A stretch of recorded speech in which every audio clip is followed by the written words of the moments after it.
nekkaat ci pôle judiciaire financier wala sa xëy na ci cour bi mais pour wax ni mbir yi mi ngi tourné mbaa du nekkul ni tey finalement la ngeen doon tàmbali moom la président Diomaye tey bëgg a eggale ci ak manière am.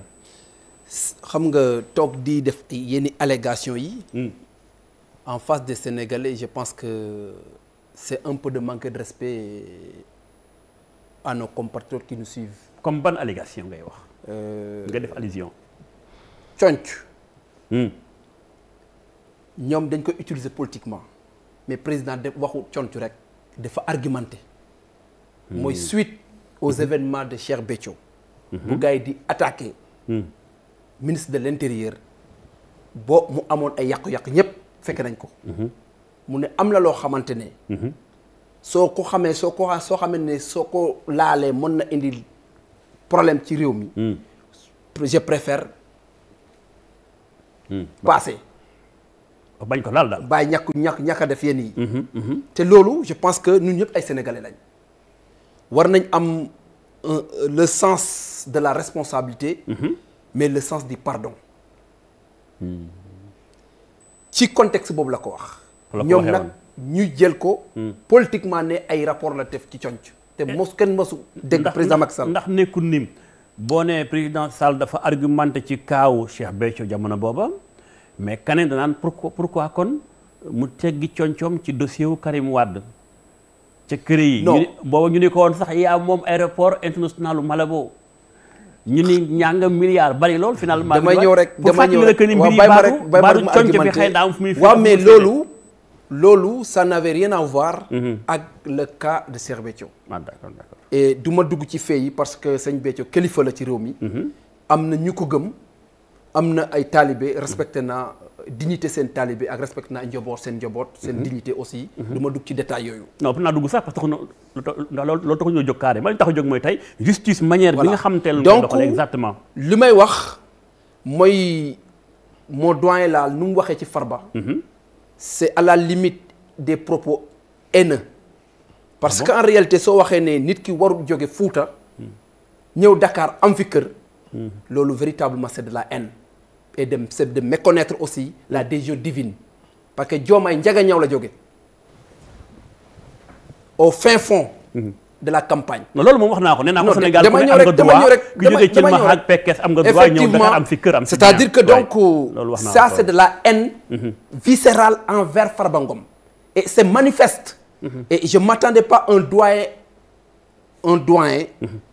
koo xamante ne comme on le dit en Afrique les pentades regardent ceux qui leur guident mooy ne mag mët naa bàyyi ci réew toog di tenir ses propos à l'image d'un concitoyen parce que quoi qu'il advienne le Sénégal nous appartient et que personne la richesse n'est pas un crime pourvu que sa richesse nu nga ko amee baax na mais le monsieur X qui vient de Ziguinchor am fii cité Kër Gorgui kër man sama ndong est-ce que war naa tudd këram te man ma war a carboter comme moom am kër biir Almadi nit am kër cité Kër Gorgui wala cité kër comment dirais kër Almadi wala am ko ci biir Dakar ne me donne pas les prédispositions pour dire que kii nii dafa sàcc wala lubalkat la loolu nag d'accord naa ak yow ci boobu loolu nag dama koy teg rek benn sentiment de haine vers une personne ou bien envers un régime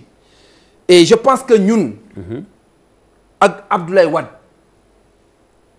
suñu maam la te ñun mosuñoo jël ay propos orduriers teg ko ci ndoddu maître Abdoulaye Wade quelle que soit nag position politique yi la et suñ ñaawoon démb ak barke démb ama na takku wàllu coalition boobu du doon am te ñu ñoo ànd élection bokk campagne on est nés libéraux et nous devons mourir libéral et li ci am solo nag réduction des comptes lu may wax toujours ñëpp a nangu réduction des comptes mais il nous dit en campagne électorale mais campagne électorale lañ arrêté woon les garde-corps de Barthélémy Diaz si oui à Saint-Louis et pourtant c'était une campagne électorale c'est lors de cette campagne électorale que lañ ak wax ay ministres yi ne yéen ministres yi yéen je m'adresse à vous képp ku leen wax ne yéen ay autorités judiciaires ngeen yéen a ngi nax seen bopp ay autorités politiques ngeen te fu ma leen teg maa leen fa teg lu ma leen sant ngeen ko war a def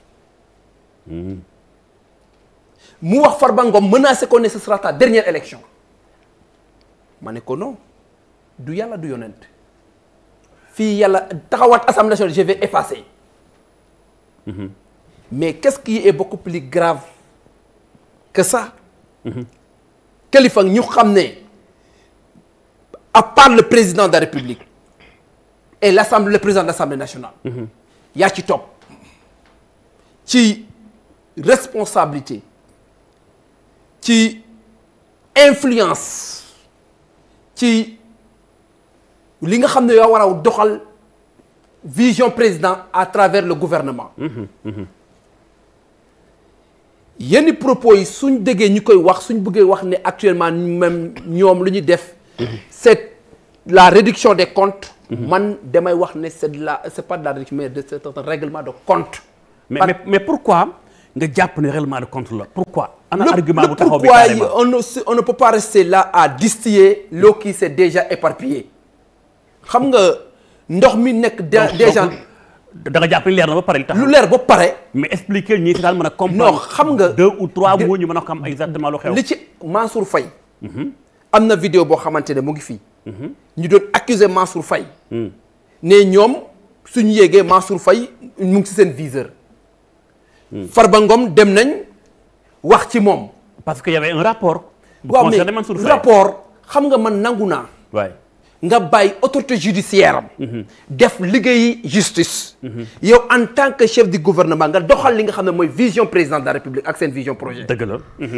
ki nga xam ne moom day politique def fi liggéeyam il y a un temps de la politique le temps de la justice et le temps de la justice n'est pas le temps des politiques mais ñoom lu ñu wax dañuy dugal loxo dinañ dugal seen loxo et que le peuple doit faire pression sur la justice ana indépendance ana indépendance soo defee la corrélation des faits def la sommation des propos mais lees waxul fii dëkk na lite la daray léeg la gudd nopp jarafee jaay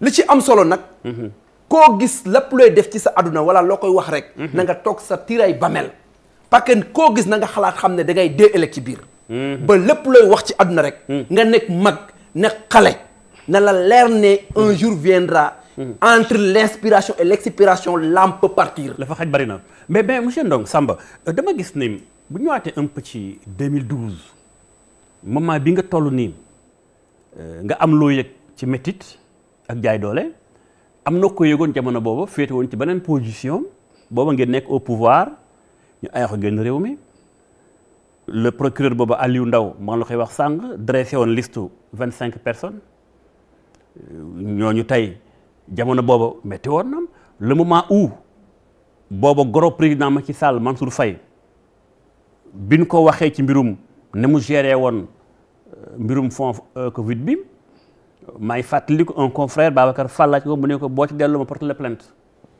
est-ce que ko tey ni yooyu moo demaat tey ba dabaatal seen nguur ba tey ngeen nekk opposition di subir lu mel nii.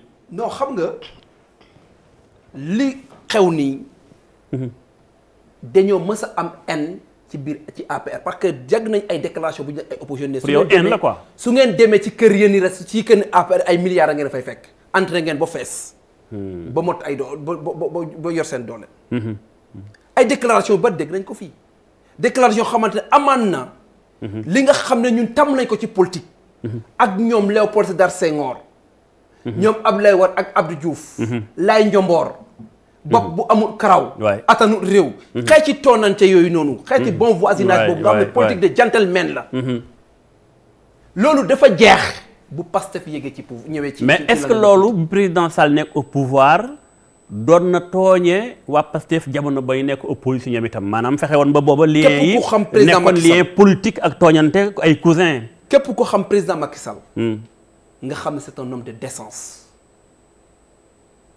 c'est un homme de paix c'est un homme de justice c'est un homme d'équité et da nga mos a dégg président Macky Sall wax ne dañoo war a jël président de la République rey ko daggati ko def ko ni Samuel Doe wax jooju ñu ko gën a ñaaw ci àdduna en tant qu'une institution la porte-étendard d'un État le président de la République le chef suprême des armées celui qui défend la politique de la nation.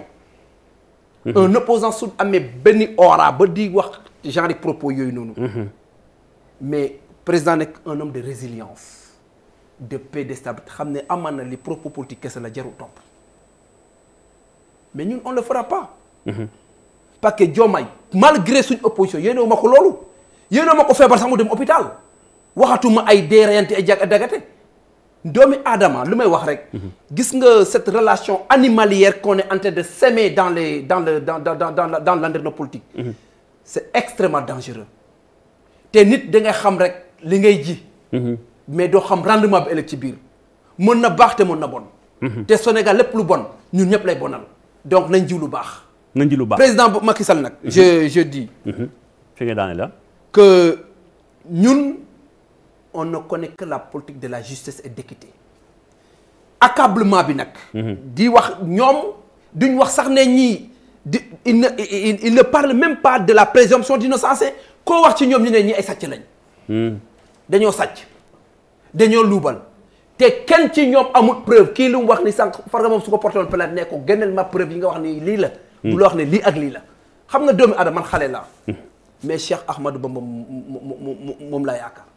du ma toog mukk ci plateau di wax ci nit loo xamante dara lew na ci présomption d'innocence ak comment dirais-je intégrité nit ki ak li nga xam ne famem dafa am famille nga toog di wax ci moom lu ñaaw te amoo ci benn allégation lu leer lu la preuve bu palpable c'est extrêmement dangereux et ce discours là ces propos orduriers là les Sénégalais n'en ont pas besoin xam nga Sénégal lu ñu soxla lekk ak naan. Très bien. Et que ñoom ñu ngi wax dette. Combien de fois lañ fi def ay levée de fonds ñaata milliards lañ fi leb ban lañ la fi teg ci première pierre. daañu ñëwaat ci yooyu léegi incha allah. ngi xaar loolu. Samba Ndong représentant parti